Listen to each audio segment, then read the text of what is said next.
You went from Afghanistan to the trade show floor selling tumblers. Do you ever think about that and think like how surreal it is? Not often enough, because running a business is, first of all, probably the loneliest thing I've ever done, and second of all, the most stressful thing I've ever done. So you get wrapped up into the day-to-day. Next thing you know, you're in Q3 and you're wondering where the first part of the year went. Why do we do this to ourselves? Man, that's a great question. You have to be insane to do And it. why didn't I take 2 years and go get a 9-to-5 and just relax? But no, started a business, started another business. Now we're getting into something else. I'm not just hazing myself. But It's who we are as people, though. suppose. You have to be obsessed Yeah. to really be successful at a certain level. And most people aren't. We are. I see that in you very quickly. Man, I'm just a freaking dreamer. I can't help it. I got big goals. Sometimes they're too big. I couldn't work a 9-to-5 anymore because it has a ceiling. Yeah, for sure. Welcome to the Grit Blueprint Podcast. I'm your host, Stephanie Couch.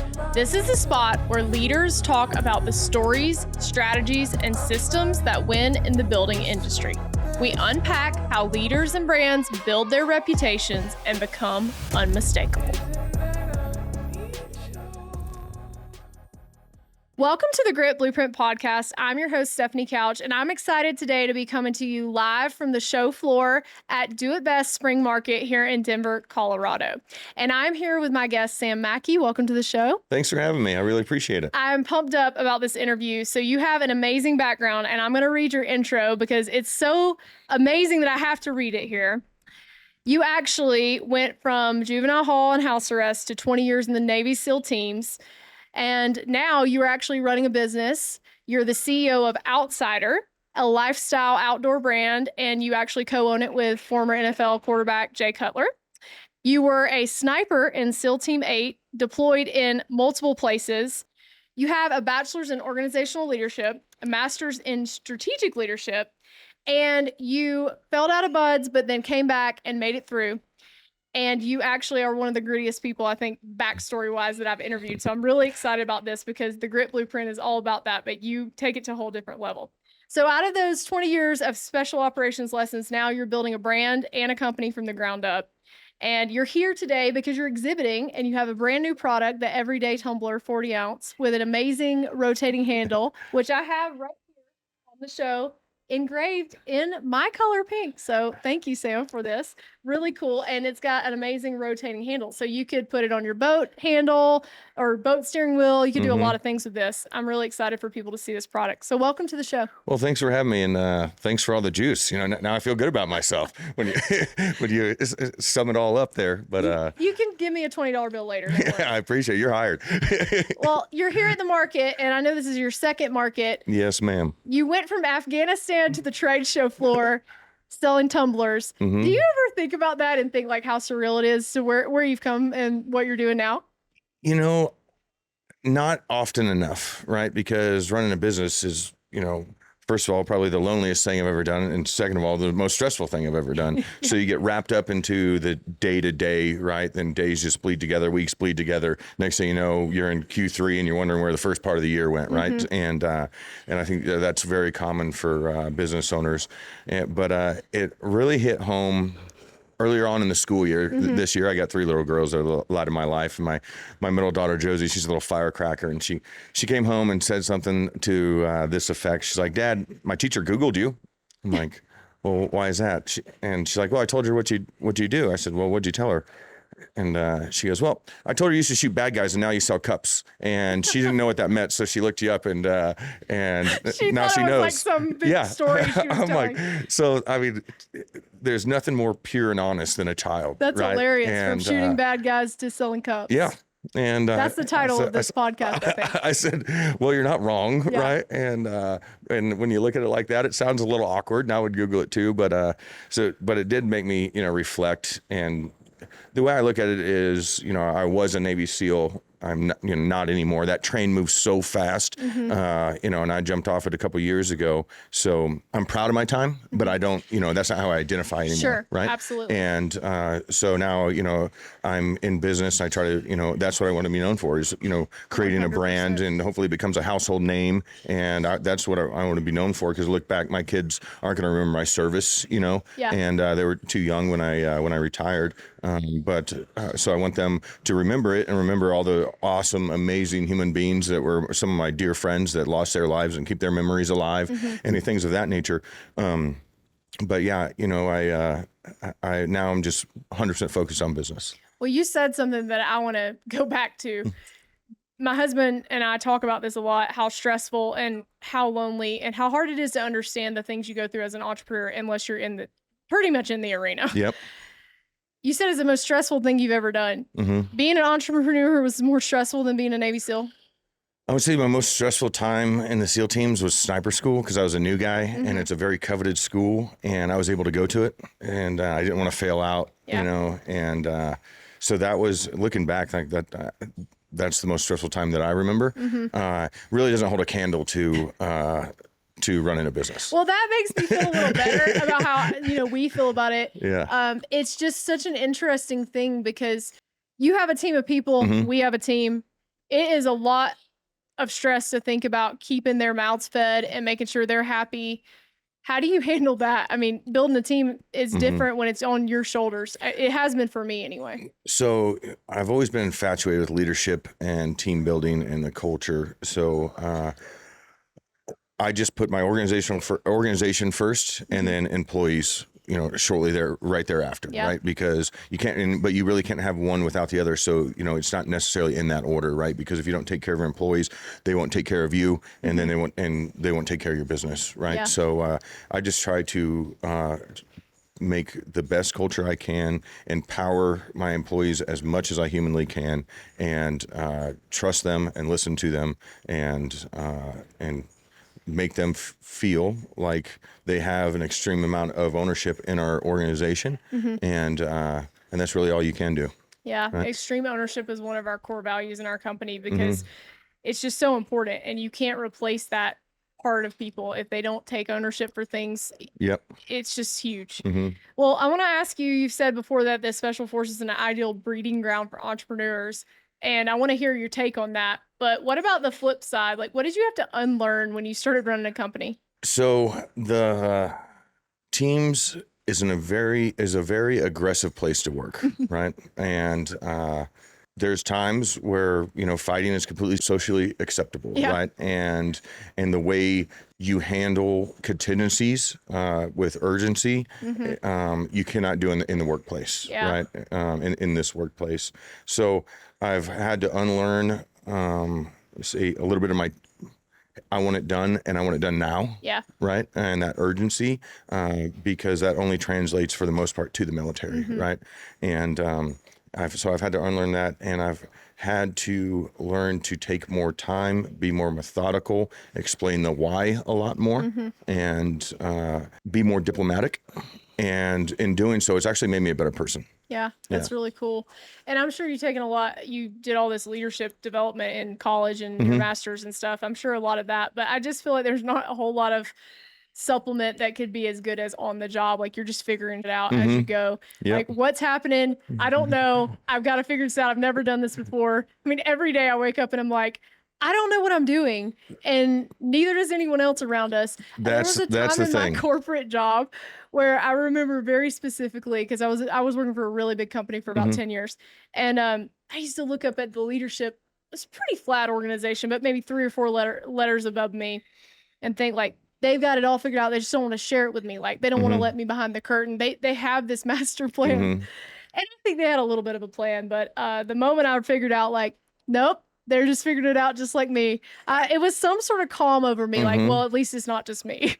Absolutely. And I had that realization about a year ago, right? Maybe a little over. And, I just, in my feeble little mind, I'm like, okay, yeah, the first time you make $1,000, it's your first time doing that, right? And everyone's going to look at you and say like, oh, wow, you made $1,000. How'd you make $1,000? Yeah. And that happens at every milestone, right? And so you're looking at someone like, man, you made $1 million. Oh man, you do 2 million a year. You do this, but everyone's on the same level. When I say that, the same level mentally, they're in a new environment, new grounds where they haven't seen before. They nothing is new. It changes the dynamics of your business, right? And so everyone's playing the game of figure it out, no matter what level you're at. Yeah. I have this entrepreneur that I love. His name's Alex Hermosi, and him and his wife are in a company together. And he was in the gym world, and he has this saying that I have written on my computer. It says, "No silver bullets, only golden BBs." Because when you start your business, you're like, if I could just get to this, or if I could just do this amount of money or hire this person. And it doesn't level up, you get better, but the problems get bigger and you get better so you can handle them. But I came to the realization eventually, it's like, just stop saying if we get to this, because I'm just going to want more and I'm going to do more. And I know you're the same way. Nothing will ever be enough. No. And it's one of my faults, and I try to, my kids have really helped because I look at them and I reflect and I try to live in the moment when, when I'm with them and be as present as I possibly can for them. Cause I work and I'm gone a lot and that has helped me, but it's a huge flaw of mine and it's in every aspect of my life. Yeah. Like it's the whole, hey, moderation's for cowards. Anything worth doing is worth overdoing. Like, okay, let's just keep going. Oh, I made this month, this quarter. Like, oh, hey, let's double it next. It's like, whoa, how about we shoot for 10%? And Isn't it funny how though that is one of your core strengths as well, because it's why you're doing what you're doing. Isn't it funny how sometimes our strengths can become our weaknesses? Absolutely. And, I have the greatest mentors in the world, and I'm very thankful for them. And one of them is a gentleman by the name of Pryor Blackwell out of Dallas, Texas, and he's a freaking saint, right? And he's done very well for himself, and we're like-minded, right? And so got out of the Navy, retired, started a company, did a raise. Now, I have investors that I look at it as like, hey, I owe you, your money back, right? And all of that it's a lot, right? And it could overtake you at times, right? That pressure. And we were talking, Pryor and I, it's like, why do we do this to ourselves? I'm like, man, that's a great question. You have to be insane to do it. And I feel, I'm like, I couldn't go get a 9-to-5. Like I can't do it. And I don't know why. There's nothing wrong with it, but it's like, damn, why didn't I take 2 years and go get a 9-to-5 and just relax, or like take some time off? But no, started another business. Now we're getting into something else. I'm like just hazing myself, I guess. But it's who we are as people, though. So. And I think there's got to be. I've listened to a lot. There's another podcast I love called the Founders Podcast with David I've listened to it. And he talks about some of these people like Rockefeller and even like Elon and people like that. And there's one word that I really respond to that they say a lot about themselves or about people say about them is obsessed. You have to be obsessed to really be successful at a certain level, and most people aren't. We are. I see that in you very quickly, and there's nothing wrong with that. So when you started, though, I want to tie it back to the construction industry a little bit. You actually work for a concrete company on the weekends. I think like a buddy of yours or something said, hey, you should go try this. Yeah. So I was with another one of my mentors, John Hughes, great man. Love you, John. And we were fishing, actually. No, I can't remember if we were fishing. No, we were fishing. We went fishing. I got real seasick the day before. And then so I just hung out at the beach. But we go down to the little beach bar by his house and we're having a beer. And he looks at me and goes, I don't think you should ever work for somebody ever again. And I'm like, I didn't even know what it meant. Yeah. And I'm like, what do you mean by that? Like, what am I gonna do for work? He's like, well, start your own company. And I'm like, well, what type of company? You want to move to Texas? I said, yes. And he goes, you want to be a millionaire? I said, absolutely. He goes, we'll do concrete or electricity or HVAC. Yeah. I'm like, well, I don't know anything about HVAC, and all I can think about is like hot attics, right? Yeah. And I don't want to get shocked. And I said, I don't know anything about electricity. So those two are out. I don't know anything about concrete, but at least it's outside, and I think I can figure it out. So went back to Virginia Beach and looked up a concrete company with the highest reviews, right? And called him, and he wasn't having it. And he's the guy that I wanted to learn under. Yeah. And so the next day I called his office again. His wife answered and said he was out on a job. And I told a little white lie, and I said, yeah, I'm supposed to meet him out there. Yeah. What address? Could you give me the address? And she gave it to me, and I drove out there, explained everything in a little bit more detail. As the ready mix was showing up, so he didn't have much time. He's like, yeah, dude, just help those guys out. Yeah. And so that's what I started doing until I got comfortable enough to, where I could pour a little concrete, and wasn't an expert at it by any means. And so then I started a concrete company in Virginia Beach, never did anything with it really. And but that was my path forward. and that's what I was going to go do. So it's like the moment that you kind of realized I can't get a 9 to 5 for sure. Yeah, after talking to a couple of business owners, right? And of course, the ones I talked to have already been through, the grind, and they've looked at a couple exits, right, Yeah. and shut them down because of cash flow that they have going on, and that looks very, very, very appetizing to me. But more so is, man, I'm just a freaking dreamer. Yeah. And like I can't help it. I got big goals. Sometimes they're too big, and I couldn't work a 9 to 5 anymore because it has a ceiling. Yeah, for sure. And usually a pretty low ceiling. Yep. Unless you're in sales, and even then, a lot of people cap their salespeople. But Yep. well, you've talked a lot about mentorship. And so another one of the things that I read about you that I liked a lot was that every major decision that you've ever made in the last decade has been made outside. Yes, which ma'am. led to the outsider brand, I'm sure. But also talking about being with friends or mentors, and you've talked about that a lot. Tell me how you find these people, because you obviously have people that are very successful that are giving you advice to hopefully help navigate things that maybe a lot of the normal people in the world wouldn't have gone through. You're outside, you're with a mentor. And for someone maybe listening that was like, hell yeah, I'd love to have a great mentor that's already made $1 million or $10 million. Where do you find these people? I found mine hunting. On hunting trips. I got first one, my first mentor, he brought me on a hunting trip in Texas.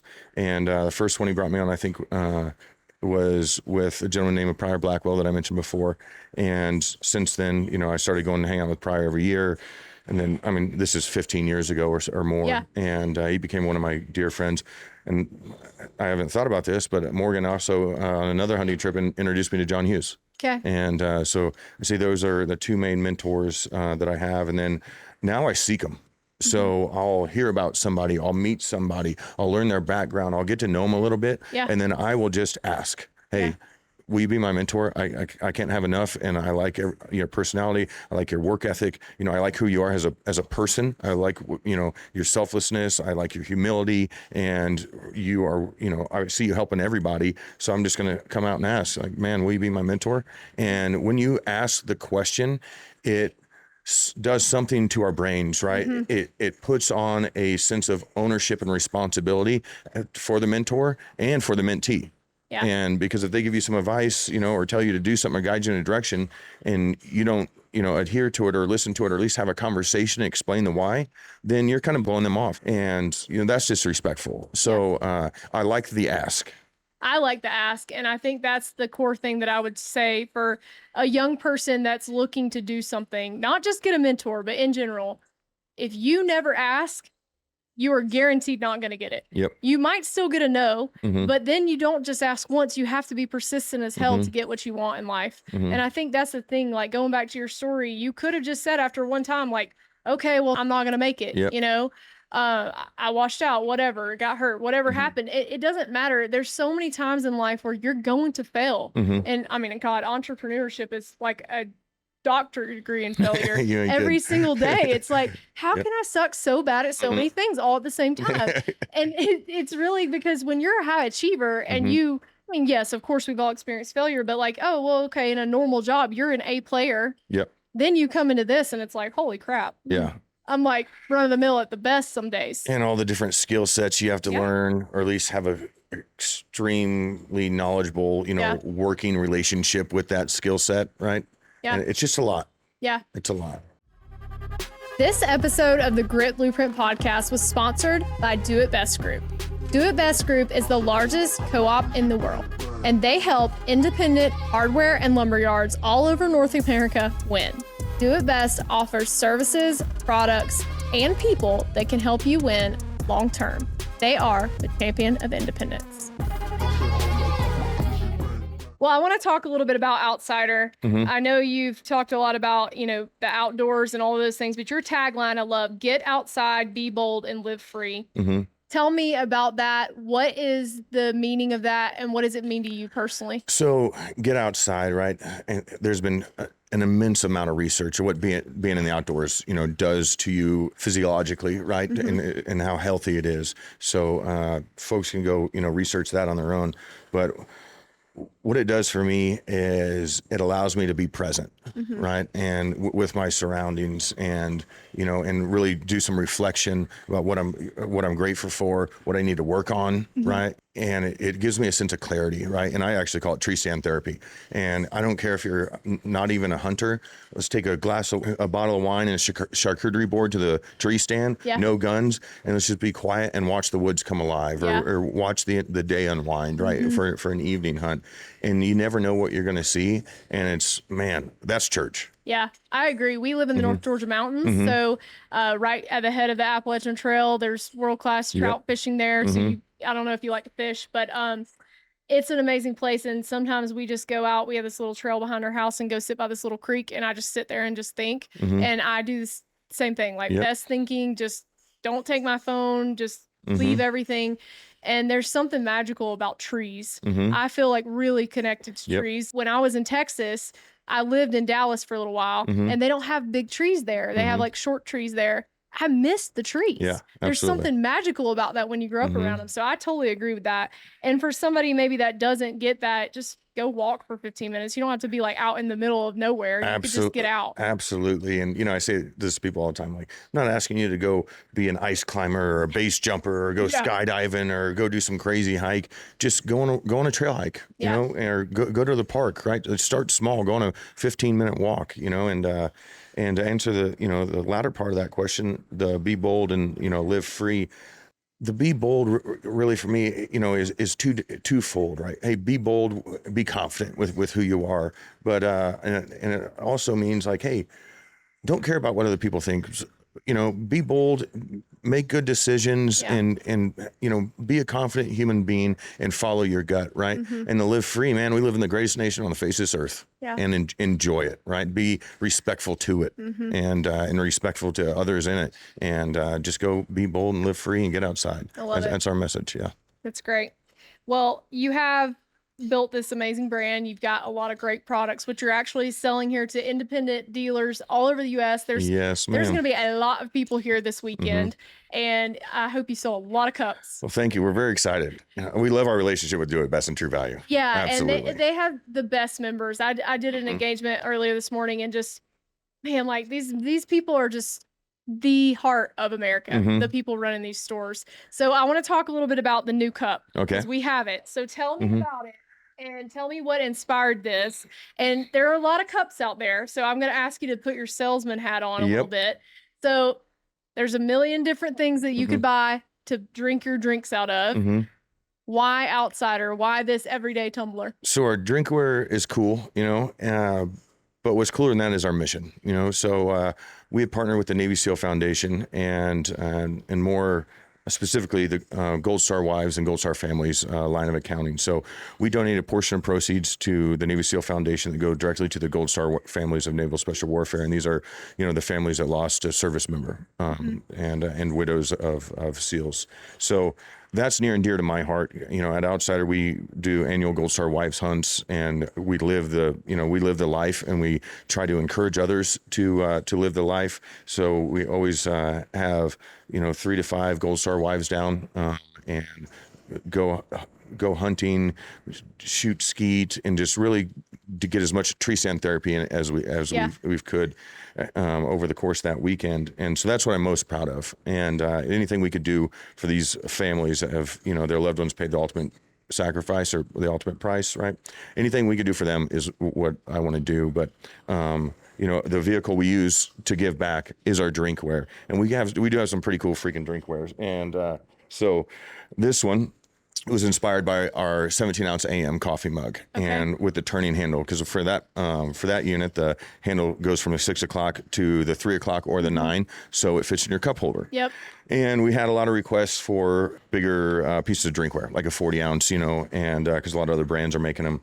And so I wanted to stay in the turning handle family, right? And so it took a while. And you actually patented this, right? Our other one is patent pending, right? And this one looks like we're still talking with patent attorneys and everything. This could fall under the same patent. Cool. However, my factory has a patent on it. Awesome. And that's really cool. So wanted to stay in the turning handle family. And so we landed on this. So the handle goes from the 6 o'clock to the 12 o'clock to make it easier to carry. And I've noticed this works. This is the only way I carry it now, right? Yeah. Because I feel awkward walking around and have to hold it straight up, Yeah. you know, perpendicular like that. What's even cooler is what we did to the lid, right? So the lid took a wild tool, went through multiple prototypes. It took about a year and a half, right, to get it correct. So the lid, even with the straws in it, it tips over. It is absolutely minimal spillage, and you can, you know, see mine's full of water and ice. And Wow. but with the lid, if you take the lid out, And the aluminum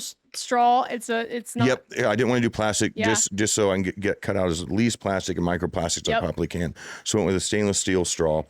So that's 304 stainless steel. You know, obviously, probably it is the most healthiest steel you can use.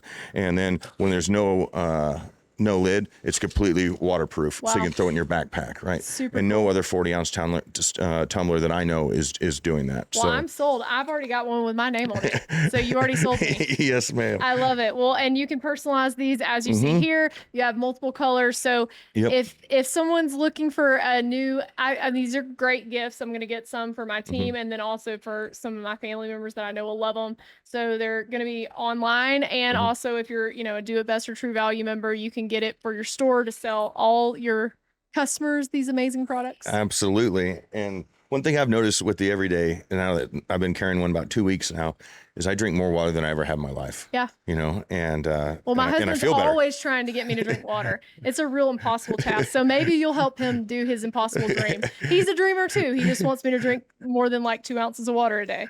Well, I want to ask you about your girls because you mentioned them multiple times. So, tell me a little bit about them. Do they like to hunt too?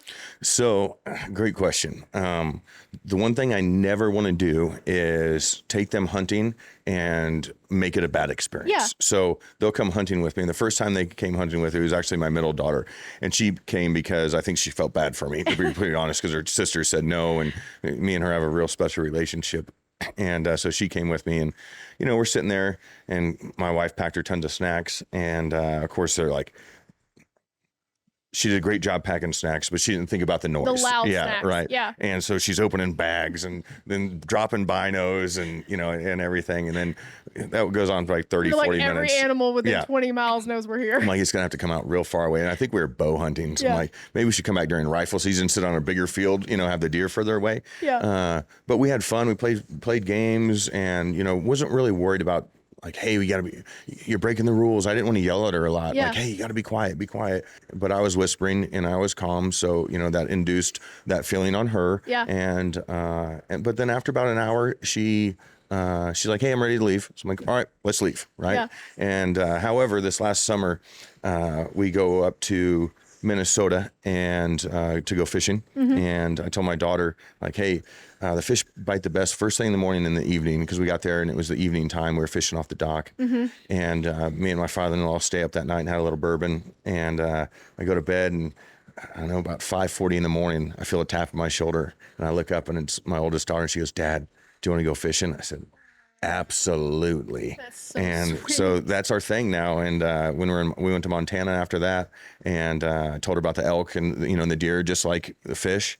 Same thing. She came in my room 5:45 in the morning. Said, Dad, do you want to go look for elk? I said, absolutely. Made a cup of coffee, bundled her up, and we just went and drove for an hour. Somebody could have handed you $1 million check, and you would have rather had that question. I'm getting emotional thinking about it. Yeah. I feel that deep because my dad and I are very, very close. We worked at the lumberyard together, and I'm one of 3 daughters, and he's the same way about us. And he didn't hunt, but we played like softball and stuff. And I just, those memories are like so important to me. I'm going to cry talking about it, but that relationship's really special, and those girls will be able to do anything they want in the world because of the way you're treating them. So I'll not cry now, but you and me both. It's a very important thing. And so when I hear you talk about it, I feel it from you. So it's really cool. So keep they're doing the what light of you're my doing. life. Keep telling them they can do anything, and they will, because I only believe I can do anything I want because my dad told me that, and my mom too. Yeah. Gotta give her credit too, but they both told me I could do anything I wanted, and I was also a strong-willed, super independent child to begin with, and so now it's like, what do you mean we can't go to the moon? I don't understand. Like, let's just do that's it by how Tuesday. I feel. Yep. You know? And then Ben's like, well, there's actually like reasons here, like gravity, and we don't have any money to build a rocket. And I'm like, well, let's just get Elon's number and he'll help us go wherever we want to go. Well, I want to end this with a lightning round and then one last question. Okay. So Worst business advice you've ever received? Probably advice in the marketing realm, Okay. like where to spend marketing dollars, and hey, Yeah. this ROI, it's there, Yeah. and it's just not measurable. Yeah. And people take advantage of young business owners, Yes. right? And There's a lot of marketing bros out there. I wasn't lied to, but I think the truth was held back Yeah. a little bit, Sure. And I think that's what I would Yep. say too, is it's somewhere in the marketing. But marketing is so hard to know. Like, it might work great for your business, but not for somebody else's. And it's tough. Mhm. Okay. Bolt or semi-auto? Ooh, what are we doing? Hunting. Hunting? I like a bolt gun. Okay. Mhm. I thought you were going to throw me a curveball and say you'd rather have a compound bow. No, I like shooting my Yeah. bow, a lot. But I don't know, there's something about, just a good bolt gun and get behind it. Yeah, I agree that. Yeah. That I I love. like to bird hunt. I Yeah. really like to shoot skeet. It's really my Mhm. favorite. And God, there's nothing more fun. I would do it for like until my thumb fell off. Funny story, you'll like this just because it's a girl thing.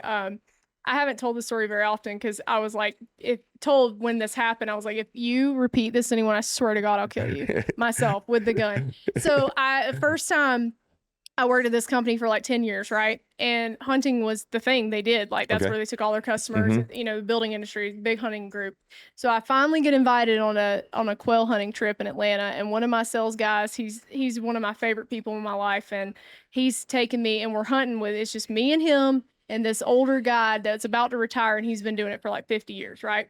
So we go out, and I've got a Benelli. It's my gun, right? Mhm. And I'm shooting, 20 gauge Benelli, and I've been practicing with it like I had it down pat. So I had cut my nails down a little bit, but they were still pretty long, and these are my Mhm. real nails.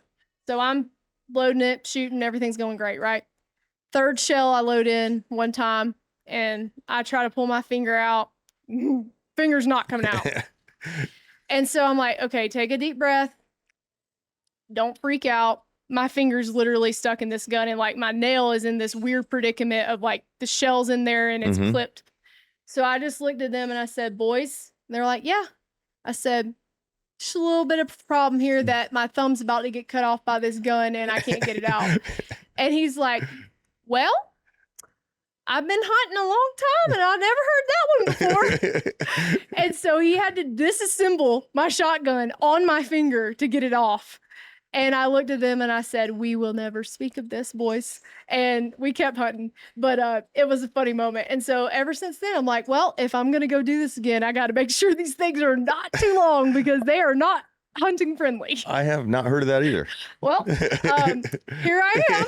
And it was just funny because he was so sweet. He was like really calm. And, and Brian just looked at me and shook his head, just kind of laughed. But anyway, now I can tell it's been long enough. But Did it cut you at all? No. Really? My hand was fine. My finger was fine. He did a hell of a job then taking that gun apart. And my nail didn't even break. Yeah. It was a miracle. It was a Christmas miracle. But we went back and everybody asked, speaking of, men allies in my life, they were like, how'd she do? He's like, she shot everything. And I did. I had a great day other than almost cut my finger off.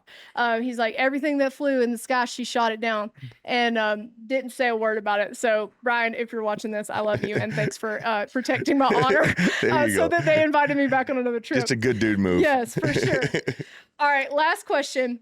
What do you know about business right now that you wish you knew day one? Don't try to hit home runs, hit singles. Stack up those singles. Just stack and keep grinding. So good. Yeah. I love it. Because I used to have the mindset of like, let's go hunt elephants, right? One elephant will feed us for the year, right? Yeah. But what if you don't find that elephant, right? Yeah. So I just go after singles now. I love it. And stack them up and you got something. It's true. And it goes back to that no silver bullets, only golden BBs. Yep. I think it is a fool's dream to think that there is that lottery ticket somewhere.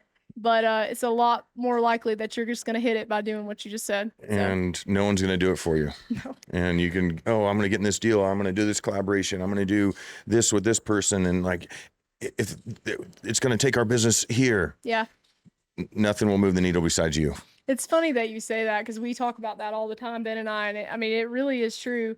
But I will say that things do compound. Mm-hmm. And, Absolutely. you know, how many years are you in the business now? 3. Okay. Well, we're 3.5. Mm-hmm. And I feel that compounding. You know, Warren Buffett talks a lot about that. And that's the best thing in business is compounding interest. He's talking about in the stock market, but it's true. Your relationships compound, your knowledge compounds, your product brand compounds. Yep. So I feel like you're about to hit a hockey stick curve, and I'm excited for you. Oh, I pray to God. I'm excited for you. I hope you Thank sell out of everything you have this weekend. You and me both. And I Thank really you. enjoyed this conversation. I hope we can continue to chat in the future and keep in touch with each other, and maybe we'll be on that hockey stick curve together. Yes, ma'am. Thank you for having me on. I really appreciate it. Absolutely. It's been great. We will see you on the next episode of the Grit Blueprint. Thank you for listening to the Grit Blueprint podcast. If this episode helped you think a little differently about how to show up, share it with someone in your building world who needs it.